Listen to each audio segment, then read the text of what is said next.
Well, joining me now, as ever, for the last 6 months, our friend, former IDF international spokesperson, and now senior fellow for the Foundation of Defense of Democracies, Lieutenant Colonel Jonathan Conricos. Lieutenant Colonel, thank you very much for being with us. Shalom, Michael. Thank you for having me. And as always, it's great to be back. Thank you. Now let's turn first to the event that made the most news this week, the tragic killing of aid workers, part of the World Central Kitchen convoy. I've seen much speculation and many accusations about this incident. And as we mentioned, the IDF has now concluded its investigation. What do we know? Yeah, what we know, first of all, is that it's a sad event that shouldn't have happened. But the IDF has taken this event very seriously. And, it's been 6 months of fighting. I don't know how many combat events that needed to be investigated, some really bad events on the battlefield that have happened. But this is the first time that the IDF investigates and also takes disciplinary action with senior officers. Two colonels were actually removed from their positions for violating protocol and acting not in accordance with regulations. And there were reprimands to two generals, one two-star and one one-star general. That is how serious the IDF is taking this incident. These are disciplinary measures that the IDF has not taken in 6 months of fighting. Of course, we're just in the middle of investigating what happened on October the 7th, but that gives you an indication how seriously the IDF takes it and what the magnitude of the event here.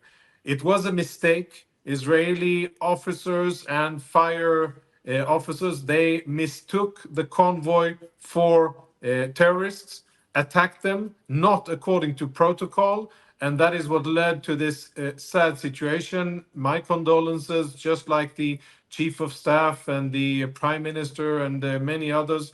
Our condolences go out to the families of the bereaved, and I hope that they are the last aid workers affected by the war, and of course the last non-combatant casualty that we will see in Gaza. But what really is at stake here and why this is such a sensitive moment is because Hamas really has been able to put the humanitarian issue front and center of everything happening in Gaza.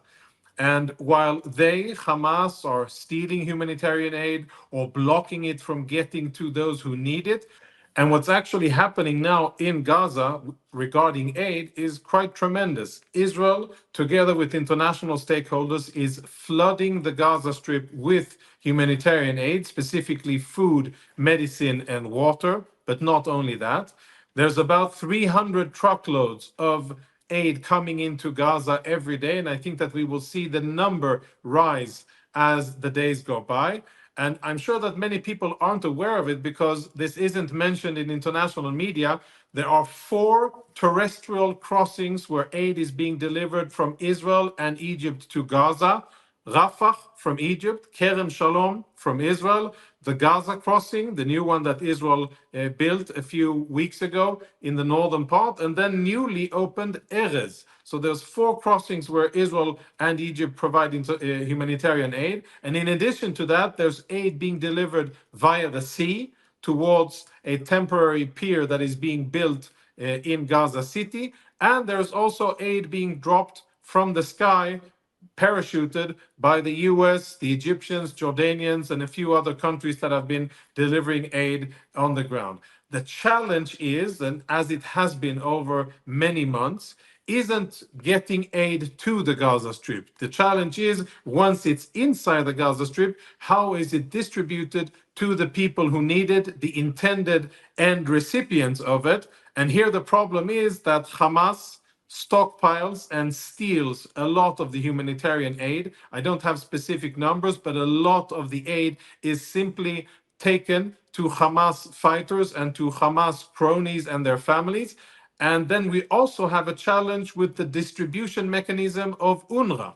They, instead of distributing the aid directly, we see a lot of aid getting stuck in UNRWA facilities. And I hope, and really, why this incident with the World Kitchen is such a sensitive time is because WCK is one of the organizations that can possibly help phase out UNRWA and do the holy and very admirable work of providing food to those who need it. UNRWA is failing in that, and what Israel is trying to do is to work together with this organization and others in order to provide alleviating services to the civilian population. That's why this event matters. That's why it's so sad that these aid workers were killed. Hopefully, Israel will take extra precautions in the future and to make sure that aid workers are safe so that they can continue with their very important duties. And we've seen reports bracing Israelis to expect a direct attack from Iran. Now, what would that mean for Israel, America, and their allies? I think that would be a tremendous mistake by the Iranians. Let's be clear. Israel has been at war and under attack by Iranian proxies directly for 6 months as we speak. So Iranian proxies firing at Israel is nothing new, not from Gaza, not from Lebanon, not from Syria, and not from Yemen. All of these Iranian proxies have been firing at Israel, directly targeting Israeli civilians for the last 6 months. So nothing new here. What may change is if the Iranians decide to attack Israel directly from Iran, which would be a tremendous escalation, or perhaps Iran will try to attack Jewish or Israeli targets abroad. The Iranians might also try to attack US troops positioned in the Middle East, and the US has warned against this happening.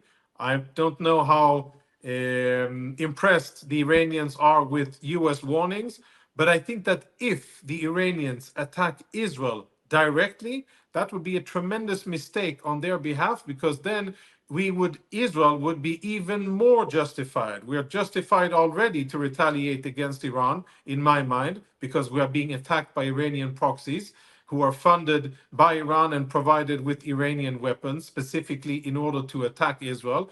But if Iran escalates the situation further and attacks us from sovereign Iran, that of course would be a welcome invitation for Israel to change our strategy and to change the balance in the Middle East. Mind everyone that Iran has the ability to continue to fund terror and instability and violence and suffering all across the Middle East because it still has the ability to export oil and petrochemical products. If Iran won't have the ability to do that, then they would be forced to think, where do we spend our hard-earned dollar, so to say? Do we continue to spend it on proliferation, spreading violence, instability and suffering in the Middle East, or do we have to focus it on internal issues inside Iran and to continue to uphold the dictatorial regime that they have in place? That dilemma has not yet been placed in front of Iranian leaders, and I think it is high time that Iran suffers the real and up-close consequences of their aggression in the Middle East. Iran is the source of instability and violence in the Middle East, and it should be treated as such by Israel, and I think by the US as well. Now, in a moment, I'll speak to John Spencer about his take, but you and I have been discussing this war regularly on Stand With Us TV. So what's your analysis of the IDF's performance since that fateful day 6 months ago? So it started with the most horrible failure and defeat that we have ever faced on the battlefield on October the 7th. And from there on, the IDF, together with the other security organizations, specifically the ISA, but also Israeli police, have been working diligently with high morale, high professionalism.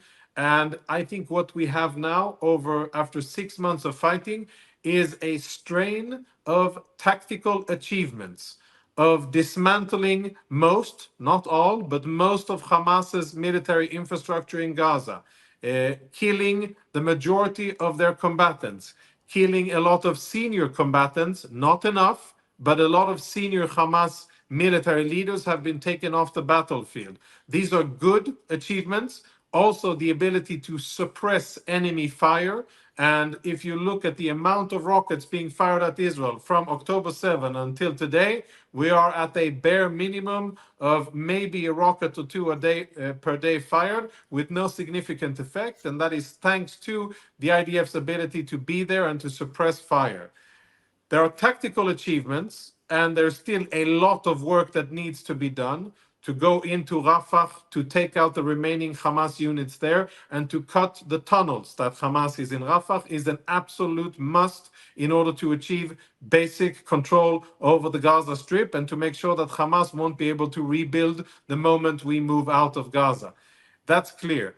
But what I am concerned with, despite the fact that the Israeli security forces, Shabak, police, and of course IDF, are very effective in combating terrorism. We've taken out 330 Hezbollah terrorists up in Lebanon. We have been able to stop most terror attacks emanating from Judea and Samaria, to intercept ballistic missiles fired by the Houthis towards Israel very successfully, and to intercept rockets being fired by Iranian proxies towards Israel from Syria. So many tactical achievements. What I am not happy with is the strategy and where this war is going. I am not happy with the pace of operations in Gaza. We need to be moving faster, harder, and to keep our enemies on their heels, constantly out of breath and guessing where the next IDF assault will come from. And we need to regain initiative. Like in the first stages of the ground maneuver in Gaza, that's what the IDF was doing. That is what we need to go back to doing with significant troops and significant capabilities. And we have to have a clearly formulated end state by the cabinet defined, so that the IDF and the other security organizations can know what they need to deliver in order to win this war and in order to achieve what we need to do. So there's still a lot of work left to be done. I am positive and hopeful in terms of the fighting capabilities, in terms of the fighting spirit of the Israeli security forces, both regular and reserves. I am very impressed with them. And what we need now is clear objectives and then resolute capabilities to get there and to continue in order to get the job done, so that Israeli civilians can go back safely to their homes surrounding the Gaza Strip and safely to their homes in northern Israel along the Lebanese border without being afraid of terrorists coming across and attacking them in their homes. That's what it's about. Absolutely. And finally, we thank you for your service and for joining us consistently to update our Stand With Us audience. What's your message to our audience as we commemorate this 6-month mark? My last message, Michael, is that we will have to brace for more difficult months and more fighting. I wish that wasn't the situation, but it is. And the reality, as I see it in Israel, is that we have many more months of fighting in Gaza, on the Lebanese border, intercepting attacks from Syria and from Yemen, and countering terrorism in Judea and Samaria. So this is not over, and we have to keep strong, focused, united, and with a clear aim on what we need to achieve in order to live here in stability, security, and dignity in our ancestral homeland. And that is what my message and ask of everybody watching this from all over the world. And I know that lots of people from all over the world tune in to Stand With Us broadcast. Wherever you are, stay strong. Steady the course, stay strong, fight anti-Semitism wherever you see it. Be proud of what we are doing here. Be proud of yourself, and do not be fazed by attacks against Israel or by anti-Semitic attacks wherever it is that you live. And I know that many are suffering anti-Semitic attacks and bullying and intimidation. That's tough, but we have no choice but to fight through it, whether it is in the media, whether it's on the battlefield, in politics, in diplomacy, in economy, wherever it is. We have to know that we are justified and we are totally within our rights to live here in safety and security and in dignity. And anybody who challenges that is not a friend and should be treated as such. And we have to be strong and resolute in our very basic need and desire and our right to live here in peace and stability. A vital message. Thank you very much, Lieutenant Colonel Jonathan Conricas. Thank you. Thank you, Michael. Shalom.